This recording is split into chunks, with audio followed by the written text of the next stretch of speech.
নমস্কাৰ বন্ধুসকল, আজি আমি লিভাৰৰ অসুখ হ'লে বা ফেটি লিভাৰত আক্ৰান্ত হ'লে কি খাদ্য গ্ৰহণ কৰিব নালাগে সেই বিষয়ে আজি কথা পাতিম। আমি সাধাৰণতে লিভাৰৰ অসুখ হ'লে, বিশেষকৈ ফেটি লিভাৰৰ নিচিনা ৰোগত আক্ৰান্ত হ'লে কি খাদ্য গ্ৰহণ কৰিব লাগে বা কি খাদ্য নিয়মীয়াকৈ গ্ৰহণ কৰিলে লিভাৰৰ বাবে ভাল সেই বিষয়ে কথা পাতোঁ। কিন্তু আমি যদি কি খাদ্য ভাল আৰু লিভাৰৰ অসুখৰ বাবে কি খাদ্য বেয়া এই বিষয়ে যদি আমি ভালদৰে জানো, তেতিয়াহে লিভাৰৰ অসুখৰ পৰা অতি সোনকালে আৰোগ্য লাভ কৰাটো সম্ভৱ। কিয়নো আজি আমি যি কেইবিধ খাদ্যৰ কথা উল্লেখ কৰিব বিচাৰিছোঁ, সেই খাদ্যকেইবিধে লিভাৰৰ অসুখত আচলতে বিষৰ নিচিনাকৈ কাম কৰে।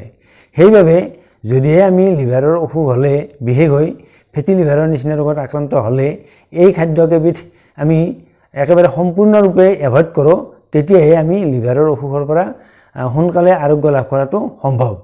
গতিকে ভিডিঅ'টি নিশ্চয় আপোনালোকৰ বাবে আজি অতি গুৰুত্বপূৰ্ণ হ'ব বুলি বিবেচনা কৰা হৈছে। আৰু ভিডিঅ'টি চাই যদি আপোনালোকে উপকৃত হ'ব বুলি ভাবে, তেনেহ'লে ভিডিঅ'টিত লাইক এটা কৰিব, লগতে ভিডিঅ'টি আপোনালোকৰ লগ বন্ধুৰ মাজত শ্বেয়াৰ কৰিব বুলিও আশা কৰিলোঁ। আহক বন্ধুসকল, এতিয়া আমি কি খাদ্য লিভাৰৰ অসুখত একেবাৰে গ্ৰহণ কৰিব নালাগে সেই বিষয়ে এবিধকৈ কথা পাতোঁ আহক। লিভাৰৰ বাবে ক্ষতিকাৰক 1 নম্বৰ খাদ্যবস্তুবিধ হৈছে তেলত ভজা খাদ্যবস্তুবোৰ, যেনে চিংৰা, ভুজিয়া, পকৰি, ডালমুট এইবোৰ। এই খাদ্যবস্তুবোৰ বেছিকৈ তেলত ডুবাই ভজা হয় আৰু বেছিকৈ তেলত ডুবাই বাৰে বাৰে একেবিধ তেলতে ভাজি থকা হয়। আৰু বাৰে বাৰে একেবিধ তেলতে ভাজি থকাৰ ফলত এই খাদ্যবস্তুবোৰ ট্ৰেন্সফেটযুক্ত হৈ পৰে। আৰু ট্ৰেন্সফেটটো আচলতে লিভাৰৰ বাবে, বিশেষকৈ ফেটি লিভাৰৰ বাবে একেবাৰে ক্ষতিকাৰক হৈ পৰে।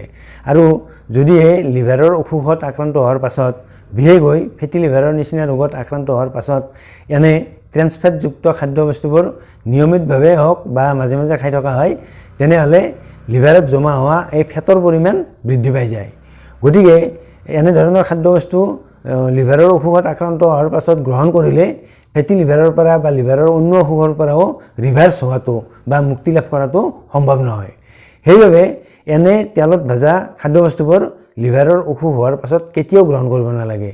এই খাদ্যবস্তুবোৰে লিভাৰৰ অসুখত বিষৰ নিচিনাকৈ কাম কৰে। গতিকে লিভাৰৰ অসুখত আক্ৰান্ত হ'লে, বিশেষকৈ ফেটি লিভাৰৰ নিচিনা ৰোগত আক্ৰান্ত হ'লে এনে ট্ৰেন্সফেটযুক্ত খাদ্যবস্তুবোৰ টোটেলি বৰ্জন কৰিব লাগে। লিভাৰৰ বাবে ক্ষতিকাৰক 2 নম্বৰ খাদ্যবস্তুবিধ হৈছে ৰেড মিট। ৰেড মিট হৈছে গাহৰিৰ মাংস, ছাগলীৰ মাংস, গৰুৰ মাংস আদি। এই ৰেড মিটত বহুত বেছি পৰিমাণে চেচুৰেটেড ফেট থাকে। আৰু এই চেচুৰেটেড ফেট যদি নিয়মিতভাৱে গ্ৰহণ কৰা হয়, তেনেহ'লে লিভাৰত ফেটৰ পৰিমাণ বৃদ্ধি পাই যায়। গতিকে যিসকল লোকে লিভাৰৰ ৰোগত আক্ৰান্ত হৈছে, বিশেষকৈ ফেটি লিভাৰৰ নিচিনা ৰোগত আক্ৰান্ত হৈছে, তেওঁলোকে যদি নিয়মিতভাৱে বা মাজে সময়ে এনেধৰণৰ চেচুৰেটেড ফেট বা ৰেড মিট গ্ৰহণ কৰে, তেনেহ'লে তেওঁলোকৰ লিভাৰত জমা হোৱা এই ফেটৰ পৰিমাণ অতি সোনকালে বৃদ্ধি পায় আৰু ফেটি লিভাৰৰ পৰা ৰিভাৰ্চ হোৱাটো সম্ভৱ নহয়। সেইবাবে যিসকল লোকৰ এই ফেটি লিভাৰৰ নিচিনা সমস্যা আছে, তেওঁলোকে এই ৰেড মিট একেবাৰে বৰ্জন কৰাই ভাল। অৱশ্যে যিসকল লোকৰ এনে ফেটি লিভাৰৰ সমস্যা নাই, তেওঁলোকে মাজে সময়ে খালে একো অসুবিধা নহয়। কিন্তু লিভাৰৰ ৰোগত আক্ৰান্ত হোৱাৰ পাছত, বিশেষকৈ ফেটি লিভাৰৰ নিচিনা ৰোগত আক্ৰান্ত হোৱাৰ পাছত এনে চেচুৰেটেডযুক্ত ৰেড মিট একেবাৰে গ্ৰহণ কৰিব নালাগে।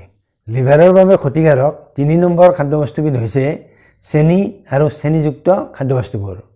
লিভাৰৰ বাবে চেনি একেবাৰে ভাল নহয়। আৰু যিসকল লোকে ফেটি লিভাৰৰ নিচিনা সমস্যাত ভুগি আছে, তেওঁলোকৰ বাবে চেনি আৰু চেনিযুক্ত খাদ্যবস্তুবোৰ বিষৰ নিচিনা।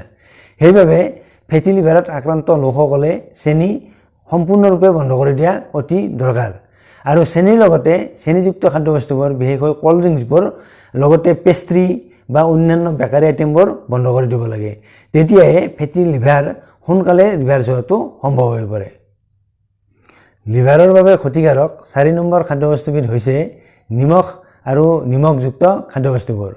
চেনিৰ নিচিনাকৈ নিমখো লিভাৰৰ বাবে যথেষ্ট ক্ষতিকাৰক।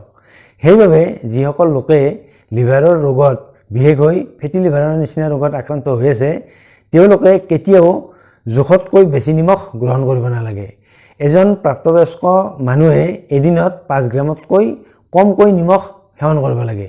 গতিকে ফেটি লিভাৰত আক্ৰান্ত লোকসকলে দৈনিক 5 গ্ৰামতকৈ কেতিয়াও বেছিকৈ নিমখ গ্ৰহণ কৰা উচিত নহয় কিয়নো নিমখযুক্ত খাদ্যবস্তুবোৰ যদি বেছিকৈ গ্ৰহণ কৰা হয় বিশেষকৈ আচাৰ সস এনে খাদ্যবস্তুবোৰ যদি বেছিকৈ গ্ৰহণ কৰা হয় তেতিয়া লিভাৰৰ অসুখ দিনক দিনে বেছি হৈ যায় আৰু ফেটি লিভাৰত আক্ৰান্ত ৰোগীসকলৰ গ্ৰেড 1 ৰ পৰা গ্ৰেড 2 বা গ্ৰেড 2 ৰ পৰা গ্ৰেড 3 পৰ্যায়লৈ অতি সোনকালে পৰ্যবেক্ষিত হয় সেইবাবে লিভাৰত আক্ৰান্ত ৰোগীয়ে নিমখ কেতিয়াও বেছিকৈ গ্ৰহণ কৰিব নালাগে লিভাৰৰ বাবে ক্ষতিকাৰক আন এবিধ খাদ্যবস্তু হৈছে ময়দা ময়দাৰ আচলতে বিশেষ একো নিউট্ৰিশন ভ্যালু নাথাকে আৰু ময়দাৰ গ্লাইসেমিক ইনডেক্স বহুত বেছি যাৰ বাবে ময়দা যদি নিয়মিতভাৱে খোৱা হয় বা ময়দাৰ পৰা বনোৱা বিভিন্ন ধৰণৰ খাদ্য যদি নিয়মিতভাৱে গ্ৰহণ কৰা হয় তেনেহলে লিভাৰত ফেটৰ পৰিমাণ বৃদ্ধি পাই থাকে সেইবাবে ফেটি লিভাৰত আক্ৰান্ত ৰোগীসকলে ময়দাৰে বনোৱা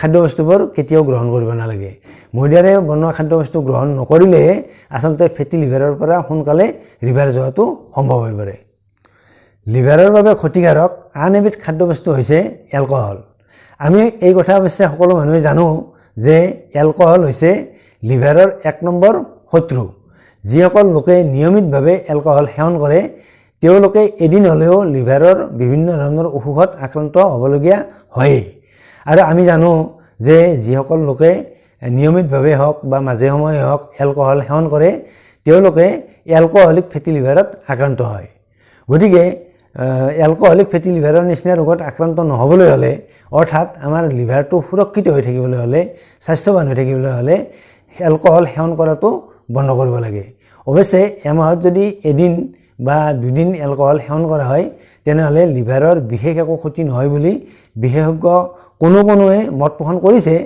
তথাপি মদ যে বা এলকহল যে লিভাৰৰ শত্ৰু এই কথা আমি সকলোৱে জানো গতিকে আমাৰ লিভাৰখন সুস্থ কৰি ৰাখিবলৈ হলে বা ফেটি লিভাৰৰ নিচিনা ৰোগত আক্ৰান্ত হোৱাৰ পাছত আমি ফেটি লিভাৰৰ পৰা অতি সহজে ৰিভাৰ্ছ হ'বলৈ হলে আমি এলকহল সেৱন কৰাটো টোটালি বন্ধ কৰা উচিত বন্ধুসকল লিভাৰৰ অসুখ হলে বা ফেটি লিভাৰৰ নিচিনা সমস্যাত আক্ৰান্ত হলে কি খাদ্যবস্তু একেবাৰে বৰ্জন কৰা দৰকাৰ বা গ্ৰহণ কৰিব নালাগে সেই বিষয়ে খাদ্যবস্তু কেইবিধমানৰ কথা শুনিলে যদি আপোনালোকে আজিৰ ভিডিঅ'টো ভাল পাইছে তেনেহলে আমাৰ স্বাস্থ্য ৰক্ষা চেনেলটো সাবস্ক্ৰাইব কৰি থবলৈ আপোনালোকক অনুৰোধ জনালো অন্য এটা ভিডিঅ'ত আপোনালোকক লগ পোৱাৰ আশাৰে আজিলৈ সামৰিছো ধন্যবাদ